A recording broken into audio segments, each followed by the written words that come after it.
ಭಾರತದ ಪ್ರಬಲ ದಾಳಿಗೆ ಪಾಕಿಸ್ತಾನ ಅನ್ನೋ ರಾಷ್ಟ್ರ ಪತರುಗುಟ್ಟಿ ಹೋಗಿದೆ. ಒಂದೇ ವಾರದಲ್ಲಿ ಪಾಕಿಸ್ತಾನವನ್ನ ಚಿಂದಿ ಉಡಾಯಿಸಿದೆ ನಮ್ಮ ಭಾರತ. ಭಾರತದ ಪ್ರಬಲ ದಾಳಿಗೆ ಪಾಕಿಸ್ತಾನ ಅನ್ನೋ ರಾಷ್ಟ್ರ ಪತರುಗುಟ್ಟಿ ಹೋಗ್ತಾ ಇದೆ. ಒಂದೇ ವಾರದಲ್ಲಿ ಪಾಕಿಸ್ತಾನವನ್ನ ಚಿಂದಿ ಉಡಾಯಿಸಿ ಬಿಟ್ಟಿದೆ ನಮ್ಮ ಭಾರತೀಯ ಸೇನೆ. ಭಾರತದ ಏರ್ ಸ್ಟ್ರೈಕ್ ಪಾಕಿಸ್ತಾನ ಸೇನೆ ಫುಲ್ ಶೇಕ್ ಆಗಿ ಹೋಗಿದೆ. ಹಾಗಾದ್ರೆ ಇಂಡಿಯಾ ಅಟ್ಯಾಕ್ ನಿಂದ ಪಾಕಿಸ್ತಾನಕ್ಕೆ ಆದಂತ ನಷ್ಟ ಏನು? ಮೊದಲೇ ಪಾಪರ್ ರಾಷ್ಟ್ರ, ಈಗ ಮತ್ತು ದೊಡ್ಡ ಮಟ್ಟದ ಸಂಕಷ್ಟ. ಭಾರತದ ಪ್ರಬಲ ದಾಳಿ ಹೆಂಗಿತ್ತು ಅಂತ ಅಂದ್ರೆ ಪಾಕಿಸ್ತಾನಿಯರದನ್ನ ತಡ್ಕೊಳ್ಳೋದಕ್ಕೂ ಕೂಡ ಸಾಧ್ಯ ಆಗ್ತಾ ಇಲ್ಲ. ಹಾಗಾದ್ರೆ ಭಾರತದ ಈ ದಾಳಿಯಿಂದ ಪಾಕಿಸ್ತಾನಕ್ಕೆ ಏನೆಲ್ಲ ನಷ್ಟ ಆಯಿತು? ಇಂಡಿಯಾ ಅಟ್ಯಾಕ್ ಪಾಕಿಸ್ತಾನ ಪಾಪರ್ ಆಗಿ ಹೋಗ್ಬಿಟ್ಟಿದೆ. ಅದನ್ನೇನು ಮತ್ತೆ ಮತ್ತೆ ಪಾಪರ್ ಅಂತ ಕರೆಯೋದು? ಈಗಾಗಲೇ ಅದು ಭಿಕ್ಷುಕ ರಾಷ್ಟ್ರನೇ, ಅದು ಭಿಕ್ಷೆ ಬೇಡ್ತಾ ಇದೆ. ಆದ್ರೆ ಭಾರತದ ದಾಳಿಯಿಂದ ಯಾವೆಲ್ಲ ರೀತಿಯಾಗಿ ಮತ್ತೆ ನಷ್ಟವನ್ನ ಅನುಭವಿಸಿದೆ ಅನ್ನೋದನ್ನ ಗಮನಿಸ್ತಾ ಹೋಗೋದಾದ್ರೆ, ಎಸ್, ಭಾರತದ ದಾಳಿಯಿಂದ ಪಾಕಿಸ್ತಾನಕ್ಕೆ ಇಲ್ಲಿ ಬಹಳಷ್ಟು ನಷ್ಟ ಆಗಿದೆ. ರೂಪಾಯಿ ಲೆಕ್ಕದಲ್ಲಿ $1 ಬಿಲಿಯನ್ ನಷ್ಟ ಆಗಿರೋದು ಭಾರತದ ದಾಳಿಯಿಂದ. ಪಾಕಿಸ್ತಾನದ ಸೇನಾ ನೆಲೆಗಳನ್ನ ಗುರಿಯಾಗಿಸಿಕೊಂಡು ದಾಳಿಯನ್ನ ಮಾಡಿತ್ತು.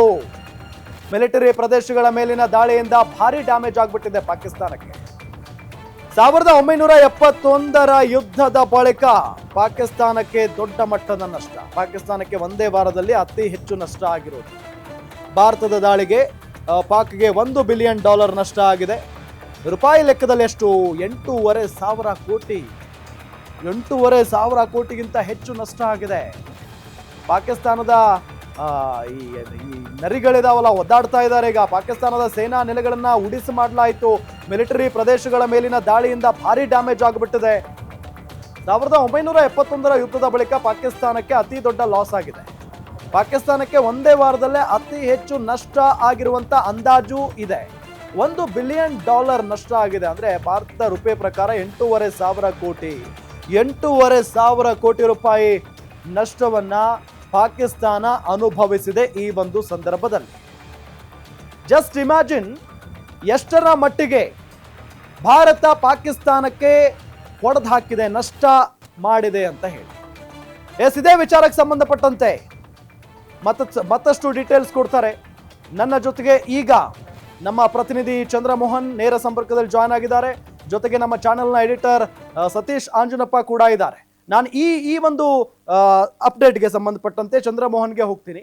ಚಂದ್ರಮೋಹನ್, ಭಾರತ ದಾಳಿ ಮಾಡುತ್ತೆ ಪಾಕಿಸ್ತಾನದ ಮೇಲೆ ಅಂದಾಗ್ಲೂ ಕೂಡ ಪಾಕಿಸ್ತಾನ ಎಲ್ಲೋ ಒಂದ್ ಕಡೆ ಬಂಡ ಧೈರ್ಯವನ್ನ ತೋರಿಸಿತ್ತು. ನಾವು ಕೂಡ ಎದುರಿಸೋದಕ್ಕೆ ರೆಡಿ ಆಗಿದ್ದೀವಿ ಅನ್ನೋ ನಿಟ್ಟಿನಲ್ಲಿ.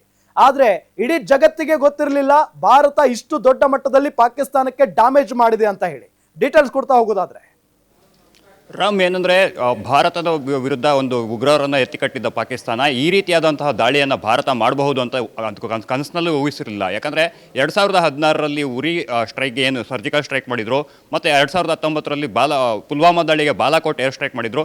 ಈ ರೀತಿಯಾದಂತಹ ಯಾವುದೋ ಒಂದು ದಾಳಿಯನ್ನು ಮಾಡಿ ಸುಮ್ಮನಾಗುತ್ತೆ ಅಂದ್ಕೊಂಡು ಪಾಕಿಸ್ತಾನ ಒಂದು ಅಂದಾಜು ಮಾಡಿತ್ತು. ಆದರೆ ಅದು ಊಹಿಸದಂತಹ ರೀತಿಯಲ್ಲಿ ಭಾರತೀಯ ಸೇನೆ ಒಂದು ದಾಳಿಯನ್ನು ಮಾಡಿದೆ. ಈ ದಾಳಿಯಲ್ಲಿ ಪ್ರಮುಖವಾಗಿ ಅಂದರೆ ಉಗ್ರರ ನೆಲೆಗಳ ಮೇಲೆ ಮೇ 7ರಂದು ದಾಳಿ ನಡೆಸಿದ ಭಾರತ ಯಾವಾಗ ಮೇ 8 ಮತ್ತು ಮೇ 9ರಂದು ಭಾರತದ ಗಡಿ ಪ್ರದೇಶಗಳ ಮೇಲೆ ಪಾಕಿಸ್ತಾನ ದಾಳಿ ಮಾಡೋಕ್ಕೆ ಮುಂದಾಯಿತು ಡ್ರೋನ್ಗಳನ್ನು, ಕ್ಷಿಪಣಿಗಳನ್ನು ಬಳಸಿ, ಆಗ ಅದಕ್ಕೆ ಪ್ರತಿಯಾಗಿ ಮೇ 10ರಂದು ಪಾಕಿಸ್ತಾನದ 11 ವಾಯುನೆಲೆಗಳ ಮೇಲೆ, ಅದು ನೂರ್ ಖಾನ್ ಆಗಿರ್ಬೋದು, ರಹೀಮ್ ಯಾರ್ ಖಾನ್ ಆಗಿರ್ಬೋದು, ಸರ್ಗೋದಾ ಜಿಲ್ಲೆಯಲ್ಲಿದ್ದಂಥ ವಾಯುನೆಲೆ ಆಗಿರ್ಬೋದು, ಸಿಯಾಲ್ಕೋಟ್ ಆಗಿರ್ಬೋದು, ರಾವಲ್ಪಿಂಡಿ, ಈ ರೀತಿಯಾಗಿ ಮತ್ತು ಪಾಕಿಸ್ತಾನದ ಅಣ್ವಸ್ತ್ರಗಳ ಸಂಗ್ರಹಗಾರ ಇಟ್ಟಿದ್ದಂಥ ಸರ್ಗೋದಾ ಜಿಲ್ಲೆಯಲ್ಲಿ ಮತ್ತು ಅದರ ಕಂಟ್ರೋಲ್ ಸಿಸ್ಟಮ್ ಅಂತ ಏನಿದೆ ಅದು ರಾವಲ್ಪಿಂಡಿಯಲ್ಲಿದೆ. ಆ ರಾವಲ್ಪಿಂಡಿಯ ಸೆಂಟರ್ ಮೇಲೆ ಕೂಡ ಕೇವಲ 23 ನಿಮಿಷಗಳಲ್ಲಿ ಭಾರತೀಯ ಸೇನೆ ಅಲ್ಲಿನ ಜಾಮರ್ಗಳು ರಾಡಾರ್ ವ್ಯವಸ್ಥೆಯನ್ನೆಲ್ಲ ಜಾಮ್ ಮಾಡಿ ಅದರ ವಿರುದ್ಧ ಪಾಕಿಸ್ತಾನದ ಸೇನಾ ನೆಲೆಗಳ ಮೇಲೆ ದಾಳಿ ಮಾಡಿತ್ತು. ಈ ಸೇನಾ ನೆಲೆಗಳ ಮೇಲೆ ಆದ ದಾಳಿಯಿಂದ ಅಲ್ಲಿರುವಂತಹ ರನ್ವೇಗಳು ಎಲ್ಲವೂ ನಷ್ಟವಾಗಿದೆ. ಆಮೇಲೆ ಈಗೇನು IMF ಏನೊಂದು ಲೋನ್ ಕೊಟ್ಟಿತ್ತು, 1.3 ಬಿಲಿಯನ್ ಅಷ್ಟು ಒಂದು ದೇಣಿಗೆಯನ್ನು IMF ನೀಡಿತ್ತು. ಬಹುಶಃ ಪಾಕಿಸ್ತಾನ ಅನ್ನೋ ದೇಶ ಯಾವ ಪರಿಸ್ಥಿತಿಗೆ ಬಂದು ಬಿಟ್ಟಿದೆ ಅಂದರೆ ಭಾರತದ ದಾಳಿಯಿಂದಾಗಿ ಯಾವ ಒಂದು ಆರ್ಥಿಕತೆಯ ಸುಧಾರಣೆಗೆ IMF ನೀಡಿತ್ತು ಸಾಲ, ಆ ಸಾಲವನ್ನು ಈಗ ಭಾರತೀಯ ಸೇನೆ ನಡೆಸಿರೋ ದಾಳಿಗೆ ಬಳಸಿಕೊಳ್ಳಬೇಕಾಗಿರುವಂಥ ಪರಿಸ್ಥಿತಿಗೆ ಬಂದಿದೆ. ಅಂದರೆ ಭಾರತದ ರೂಪಾಯಿ ಲೆಕ್ಕದಲ್ಲಿ 8,000 ಕೋಟಿ ರೂಪಾಯಿಯಷ್ಟು ನಷ್ಟ ಆಗಿದ್ರೆ ಪಾಕಿಸ್ತಾನದ ರೂಪಾಯಿ ಲೆಕ್ಕದಲ್ಲಿ ಹೇಳೋದಾದರೆ 28,000 ಕೋಟಿ ರೂಪಾಯಿ ಪಾಕಿಸ್ತಾನಕ್ಕೆ ಡ್ಯಾಮೇಜ್ ಆಗಿದೆ. ಅಂದರೆ ಅಷ್ಟರ ಮಟ್ಟಿಗೆ ಅದು ಒಂದು ಅಂದರೆ ಈಗಾಗಲೇ ದಿವಾಳಿಯ ಹಂತ ತಲುಪಿರುವಂಥ ಪಾಕಿಸ್ತಾನ ಭಾರತದ ವಿರುದ್ಧ ಯಾವ ರೀತಿಯಾಗಿ ದಾಳಿ ಮಾಡಬೇಕು ಅಂತ ಯೋಚಿಸಿತು ಅನ್ನೋದು ಈಗಲೂ ಸಹ ನಮಗೆ ಒಂದು ಊಹಿಸಲಾಗದ ಅಚ್ಚರಿಗೆ ಕಾರಣ ಆಗ್ತಾ ಇದೆ ರಾಮ್. ಯಾಕಂದರೆ ಕೇವಲ ಒಂದು ವಾರದ ಯುದ್ಧವನ್ನೇ ತಡೆದುಕೊಳ್ಳಲಾಗದ ಪಾಕಿಸ್ತಾನ ಭಾರತ ಏನಾದರೂ ದಾಳಿ ಮಾಡಿದರೆ ನಮ್ಮ ಹತ್ರ ಅಣ್ವಸ್ತ್ರ ಇದೆ, ಅದಿದೆ, ಇದಿದೆ ಅಂತ ಪುಂಗಿ ಪುರಾಣ ಬಿಟ್ಟು ನಮ್ಮನ್ನು ಹೆದರಿಸಲು ಪ್ರಯತ್ನಿಸ್ತಿತ್ತು. ಮತ್ತು ಜಗತ್ತಿನ ದೇಶಗಳಿಗೂ ಸಹ ಈಗ ಅರ್ಥ ಆಗಿದೆ ಪಾಕಿಸ್ತಾನದ ಅಸಲಿಯತ್ತೇನು, ಅದರ ಬಳಿ ಅಣ್ವಸ್ತ್ರ ಇದ್ದರೆ ಭಾರತದ ಮೇಲೆ ಪ್ರಯೋಗ ಮಾಡಲಿಕ್ಕೆ ಅದರಿಂದ ಸಾಧ್ಯವೂ ಇಲ್ಲ ಅನ್ನೋದು ಈ ದಾಳಿಯಿಂದ. 1971ರ ಯುದ್ಧದಲ್ಲೂ ಕೂಡ ಇಷ್ಟು ನಷ್ಟ ಆಗಿರಲಿಲ್ಲ ಅಂತ ಕೇಳ್ಪಟ್ಟಿದ್ದೀವಿ.